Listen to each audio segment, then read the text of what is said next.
Hello everyone, welcome to my channel. मैं हूं शिखा। आज इस वीडियो में हम बात करने वाले हैं इंग्लैंड की क्रांति के प्रभाव की। तो चलिए स्टार्ट करते हैं। इंग्लैंड की क्रांति के परिणाम या प्रभाव। तो इंग्लैंड की क्रांति के क्या परिणाम निकले, तो ये हम इसके प्रभाव देखेंगे। यहाँ पे आप इस तरीके से डायग्राम बना के 6 मार्क्स का क्वेश्चन अटेंड कर सकते हैं। तो फर्स्ट हम पढ़ते हैं, राजा की शक्ति में कमी आई। देखो, इंग्लैंड की जब क्रांति जब पूर्ण हो गई तो इसके क्या क्या प्रभाव पड़े। सबसे पहले तो जो राजा की शक्ति थी उसमें कमी आ गई। अब राजा का शासन ना हो, किसका शासन होने लगा था, संसद का अधिकार हो गया था। ठीक है, तो क्या राजा की शक्ति में कमी आई। फिर सेकंड क्या है, संसद के अधिकारों में वृद्धि हुई। संसद के जो अधिकार थे उसमें वृद्धि हुई और संसद ने अनेक अधिनियम भी बनाना शुरू कर दिए थे। ठीक है, फिर क्रांति के बाद अनेक अधिनियम बने। क्रांति के बाद वही संसद आई और संसद के बाद फिर क्या आ जाएंगे, अधिनियम बनेंगे। तो क्रांति के बाद अनेक अधिनियम बने। फिर धार्मिक सहिष्णुता को बढ़ावा दिया गया। जो धार्मिक सहिष्णुता थी उसको बढ़ावा दिया गया। नौसेना, स्थल सेना आदि के व्यय के ब्यौरे और ऋण का अनुमान लगाया गया। मतलब नौसेना पर कितना खर्च हुआ था, स्थल सेना पर कितना खर्च हुआ था और क्या कितने कितने ऋण बकाया था, तो इन सब का जो है एक अनुमान लगाया गया। न्यायालय को स्वतंत्रता मिली। न्यायालय को भी अब स्वतंत्रता मिल गई थी। मतलब अब न्यायालय में भी कोई हस्तक्षेप नहीं कर सकता था।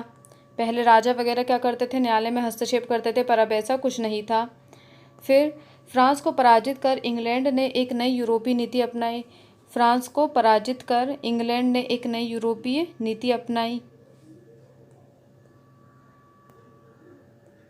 स्कॉटलैंड को क्रांति से सांविधानिक और राजनीतिक लाभ प्राप्त हुए। स्कॉटलैंड को क्रांति से सांविधानिक और राजनीतिक लाभ प्राप्त हुए। आयरलैंड पर क्रांति का अच्छा प्रभाव नहीं देखा गया, क्योंकि आयरलैंड का ऊन का जो व्यापार था वो चौपट हो गया था। ठीक है, तो आयरलैंड पर क्रांति का अच्छा प्रभाव नहीं देखा गया, क्योंकि आयरलैंड का जो ऊन का व्यापार था वो क्या हो गया था, चौपट हो गया था। तो इस प्रकार से हम इसके प्रभाव लिख सकते हैं। अब हम इसमें आगे देखेंगे।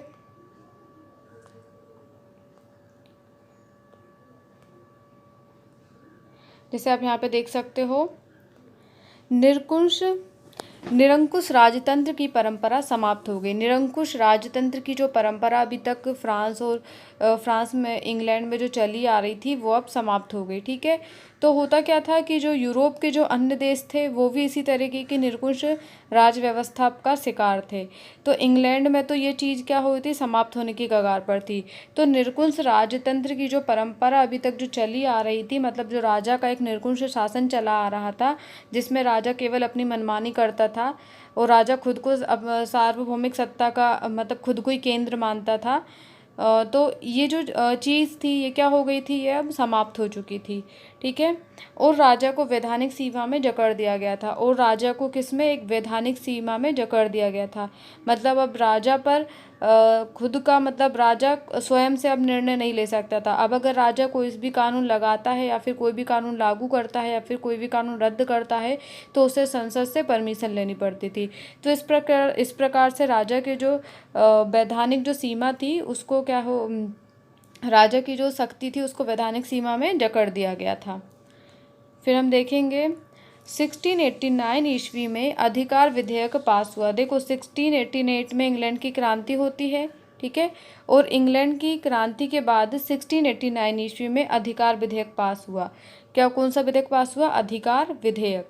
इसके अनुसार, इस विधेयक के अनुसार राजा संसद की सहमति के बिना ना तो कोई कानून स्थगित कर सकता था और ना ही कोई कानून लगा सकता था। क्या था इस विधेयक के अनुसार, राजा संसद की सहमति के बिना ना तो कोई कानून स्थगित कर सकता था, रद्द कर सकता था और ना ही कोई कानून लगा सकता था। ना तो वो कर बढ़ा सकता था, ना वो कर घटा सकता था और ना ही किसी व्यक्ति की सजा माफ़ करा सकता था। ठीक है, कर को लेकर भी ना तो वो कर बढ़ा सकता था, ना तो वो कर घटा सकता था, और जो किसी व्यक्ति की जो माफ़ करने का जो अधिकार पहले राजा को था वो भी अब समाप्त हो गया था। तो किसी व्यक्ति की सज़ा माफ़ करने का अधिकार भी उसे नहीं था। और यह भी स्पष्ट हुआ कि कैथोलिक लड़की से शादी करने वाला व्यक्ति, अब वहाँ पे क्या होता था, जो कैथोलिक धर्म के जो लोग थे, कैथोलिक या फिर कैथोलिक लड़की से जो भी शादी करता है वो व्यक्ति जो है इंग्लैंड का राजा नहीं बन सकता। ठीक है, तो वहाँ पे ये नियम बना दिया कि कैथोलिक और कैथोलिक लड़की से शादी करने वाला कोई भी व्यक्ति इंग्लैंड का राजा नहीं बनेगा। संसद ने विद्रोही कानून पास कर सेना पर पूर्णतः नियंत्रण कर लिया। संसद ने कौन सा कानून पास किया? विद्रोही कानून पास कर जो सेना थी उस पर पूर्णतः अपना नियंत्रण कर लिया। त्रैमासिक कानून पास कर हर तीसरे वर्ष पर संसद का निर्वाचन अनिवार्य कर दिया गया। त्रैमासिक कानून के तहत हर तीसरे वर्ष पर संसद का जो निर्वाचन था वो अनिवार्य कर दिया। सहिष्णुता कानून पास कर सभी प्रोटेस्टेंट संप्रदायों को धार्मिक स्वतंत्रता दी गई। प्रोटेस्टेंट संप्रदायों के जो भी लोग थे उनको धार्मिक स्वतंत्रता मिली। किस कानून के अंतर्गत? सहिष्णुता कानून के अंतर्गत। सन 1701 ईस्वी में उत्तराधिकारी निर्णायक कानून बना। देखो उत्तराधिकारी निर्णायक कानून क्या था? इस कानून के अनुसार इंग्लैंड का राजा प्रोटेस्टेंट ही होगा। इंग्लैंड का राजा कौन होगा? प्रोटेस्टेंट ही होगा। कोई कैथोलिक इंग्लैंड का राजा नहीं बनेगा। तो 1701 ईस्वी में उत्तराधिकारी कानून पास कर उत्तराधिकारी निर्णायक कानून बना, जिसके अनुसार इंग्लैंड का राजा प्रोटेस्टेंट धर्म का ही होगा। कार्यपालिका, न्यायपालिका और व्यवस्थापिका पर संसद का पूर्ण नियंत्रण स्थापित हो गया। संसद का पूर्ण नियंत्रण किस पर स्थापित हो गया? कार्यपालिका, न्यायपालिका और विधायिका। अभी तक इन सब पर राज कौन करता था? राजा करता था, पर अब ये संसद